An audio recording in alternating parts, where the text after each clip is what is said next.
जय माता दी दोस्तों, हमारे YouTube चैनल में आपका हार्दिक स्वागत है।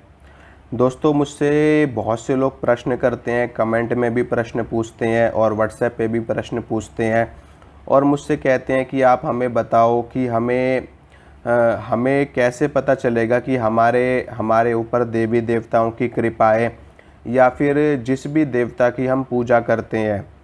या फिर जो भी हमारे इष्ट देव हैं, जो भी हमारे कुल देव हैं, उनकी कृपा हमारे ऊपर है या नहीं है। क्योंकि हमारे कई बार काम नहीं बन रहे होते, हमें कई बार परेशानियां हो रही होती है, हमारे काम बिगड़ रहे होते हैं, हमारे काम में रुकावट आ रही होती है, बाधाएं आ रही होती है। तो ये हमें जानना है, और हम पूजा पाठ भी बराबर कर रहे हैं, सब कुछ बराबर कर रहे हैं, तो हमें ये जानना है कि उनकी कृपा हमारे ऊपर है या नहीं है। तो देखिए दोस्तों, कुछ एक चीज़ें, कुछ एक घटनाएं, कुछ एक संकेत ऐसे होते हैं जिससे हमें पता चलता है कि हमारे ऊपर देवी देवताओं की कृपा है या नहीं है, या आपके ऊपर जिस देवता की आप पूजा कर रहे हो, जिस देवी की आप पूजा कर रहे हो, उनकी कृपा आपके ऊपर है या नहीं है, उनका आशीर्वाद आपके ऊपर है या नहीं है। तो कुछ एक चीज़ें मैं आपको बताता हूँ, कुछ एक घटनाएं मैं आपको बताता हूँ, इनसे आपको पता चल जाएगा कि उनकी कृपा आपके ऊपर है या नहीं है।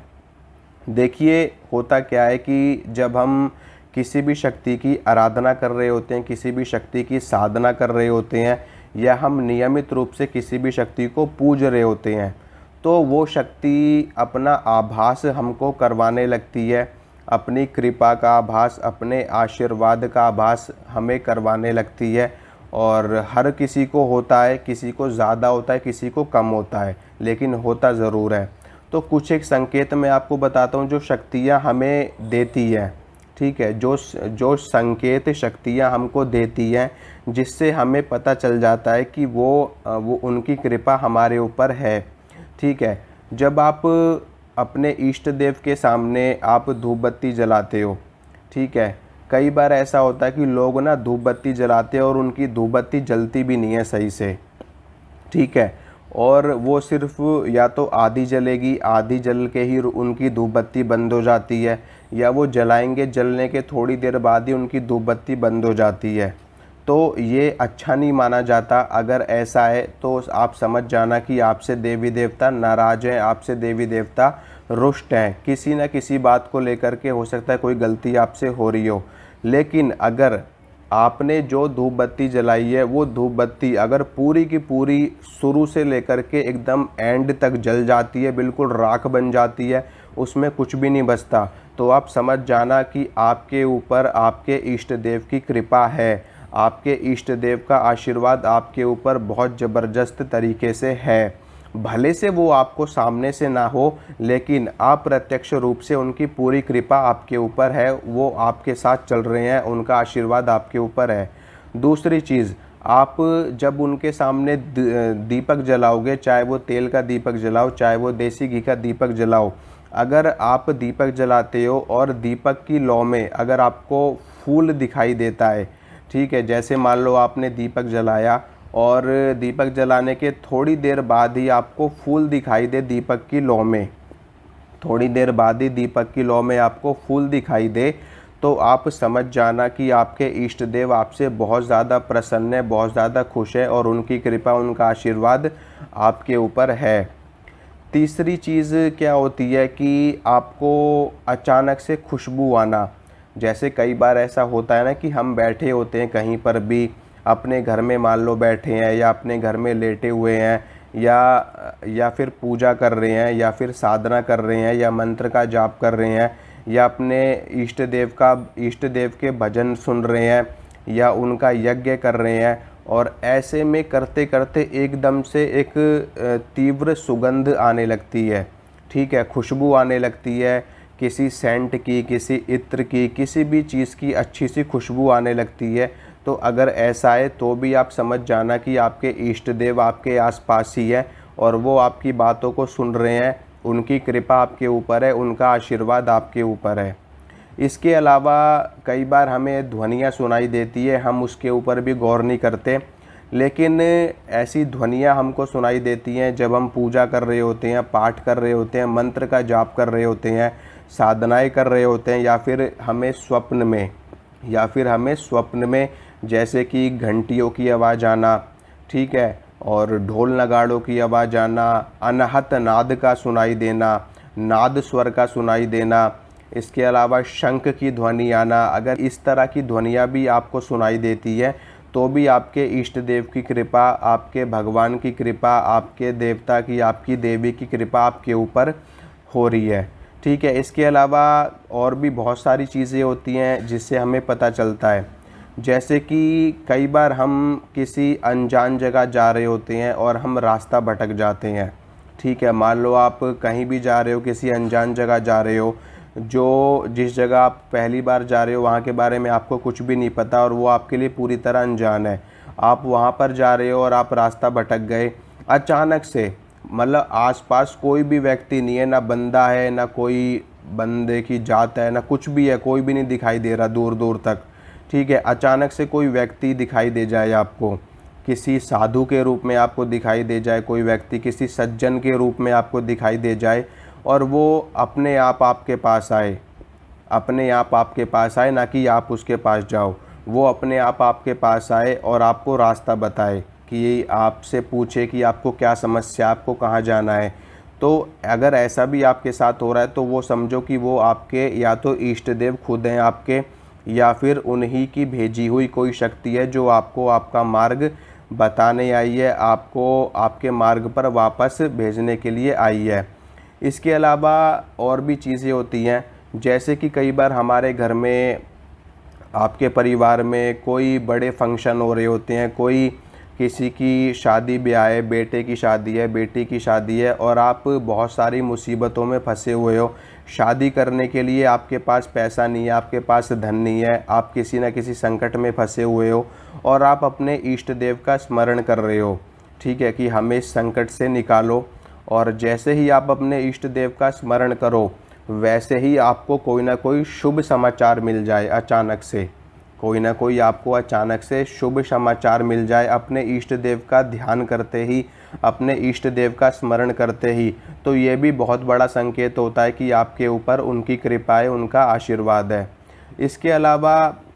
पूजा पाठ करते वक्त,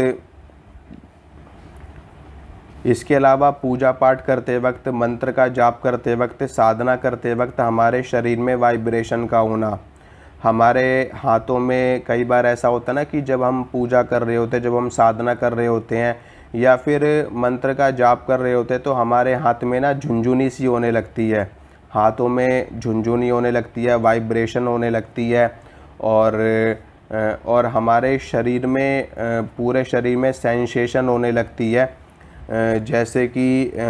सेंसेशन सी होने लगती है शरीर में, हाथ में, पैर में, सिर में, यहाँ पे खिंचाव होने लगता है और उबासी आने लगती है। तो ये भी एक संकेत होता है कि आपकी जो कुंडलिनी शक्ति है, आपके जो चक्र हैं वो एक्टिवेट हो रहे हैं और आपके इष्ट देव आपके साथ हैं, वो आपके ऊपर कृपा कर रहे हैं, वो आपके ऊपर शक्तिपात कर रहे हैं, ठीक है। जब हम साधना पे बैठे होते हैं, जब हम मंत्रों का जाप कर रहे होते हैं तो देवी देवता हमारे ऊपर शक्तिपात कर रहे होते हैं उस वक्त और हमारी शक्तियों को जागृत कर रहे होते हैं, हमारी कुंडलिनी शक्ति को जागृत कर रहे होते हैं, हमारे चक्रों को जागृत कर रहे होते हैं। इसके अलावा पूजा करते वक्त हम, क्या होता है कि हम देवी देवताओं को पुष्प अर्पित करते हैं, फूलों की माला अर्पित करते हैं और पुष्प अर्पित करते हैं, और ऐसे में पुष्प अर्पित करने के बाद वो पुष्प अपने आप गिर पड़े, या तो आपके ऊपर गिर पड़े या कहीं भी गिर पड़े, जैसे कि आपने मूर्ति के ऊपर पुष्प अर्पित किया और थोड़ी देर बाद ही वो पुष्प गिर गया दोबारा से,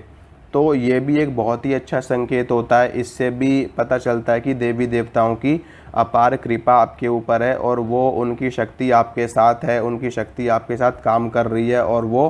आपके ऊपर आशीर्वाद भी है उनका। इसके अलावा और भी बहुत सारी चीज़ें होती हैं। कई बार क्या होता है कि हम समझ नहीं पाते, मेन बात ये है कि हम ना समझ नहीं पाते, हम गौर नहीं कर पाते और जिसकी वजह से हमें दिक्कतों का सामना करना पड़ता है। और एक बार ये चीज़ भी होती है, जैसे हम कोई प्रसाद अपने भगवान को चढ़ाते हैं, मान लो आप देवी की उपासना कर रहे हो और आपने देवी को भोग प्रसाद अर्पित किया, कोई मीठा पान चढ़ाया आपने उनको, बताशे चढ़ाए या फिर बर्फ़ी चढ़ाई, तो होता क्या है कि जब आप उनको भोग अर्पित करोगे ना, तो भोग अर्पित करने के बाद उस भोग में से एक बहुत ही अच्छी सुगंध आने लगती है। अगर ऐसा भी आपके साथ हो रहा है तो भी आप समझ जाना कि आपके ऊपर देवी देवताओं की कृपा है, आपके ऊपर आपके इष्ट देव की कृपा है। और इसके अलावा आपको सोते वक्त सपने में उनके दर्शन होना, सपने में आपको उनके मंदिर के दर्शन होना,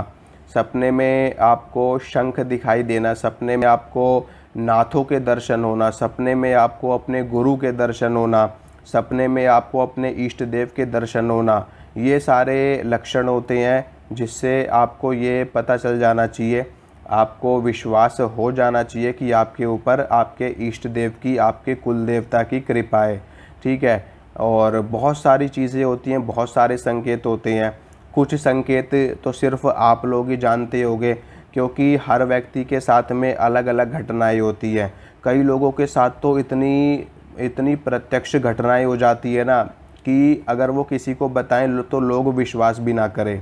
ठीक है। आंखों देखी घटनाएं कई बार लोगों के साथ घटित हो जाती हैं।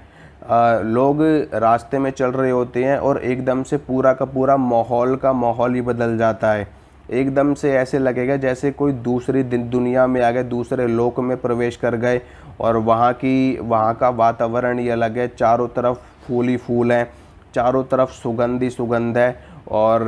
दूर कहीं आसन पे विराजमान है आपके इष्ट देव, ऐसे दर्शन भी लोगों को हो जाते हैं। ठीक है। कई बार तो ऐसी भी चीज़ें लोगों के साथ घटित हो जाती हैं कि वो अपनी साधना कर रहे हैं, अपनी पूजा कर रहे हैं, साधना करते करते एकदम से बिल्कुल ब्लैंक हो जाते हैं। वो ऐसे लगता है जैसे कि वो शून्य में चले गए,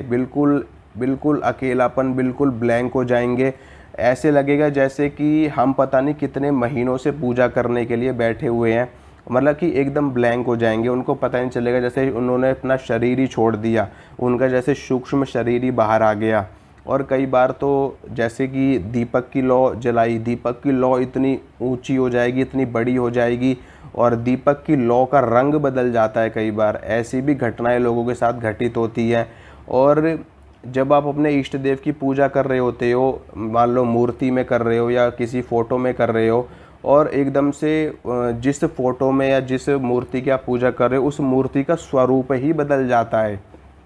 ऐसी भी घटनाएं लोगों के साथ घटित होती हैं। तो संकेत ये भगवान के होते हैं, तो वो उनके ऊपर निर्भर करता है, और आपकी तपस्या पे निर्भर करता है, आपकी मेहनत पे निर्भर करता है कि वो किस हद तक आपको जा कर के अपने संकेत दे सकते हैं, अपना अनुभव आपको करवा सकते हैं। तो ये सारे संकेत हैं, ये सारे अनुभव हैं, और अगर ये सारे संकेत भी आपके साथ घट रहे हैं, ये सारी घटनाएं आपके साथ घट रही है, तो निश्चित रूप से 100% मान लेना कि आपके इष्ट देव की, आपके कुल देव की, या जिनकी भी आप पूजा करते हो, जिनकी भी आप साधना करते हो, उनकी कृपा आपके ऊपर है। ठीक है। ये सारे संकेत हैं, और बिल्कुल भी आपको घबराने की आवश्यकता नहीं है। बस भगवान का नाम जपो। नाम जप से, अब भगवान की सेवा से, उनकी पूजा से, उनकी भक्ति से ही सब कुछ आपको प्राप्त हो जाएगा। ठीक है। आपको कहीं भटकने की आवश्यकता नहीं है, किसी के पास जाने की आवश्यकता नहीं है, सब कुछ आपके अंदर है, सब कुछ आपके अंदर। तो ये थी थोड़ी सी जानकारी जो मैंने आपको दी है। अगर अच्छी लगी है तो वीडियो को लाइक कीजिए, शेयर कीजिए, और चैनल को सब्सक्राइब कीजिए, और साथ में बेल आइकन को भी दबा लिया करो ताकि नोटिफिकेशन आपको तुरंत मिल जाए।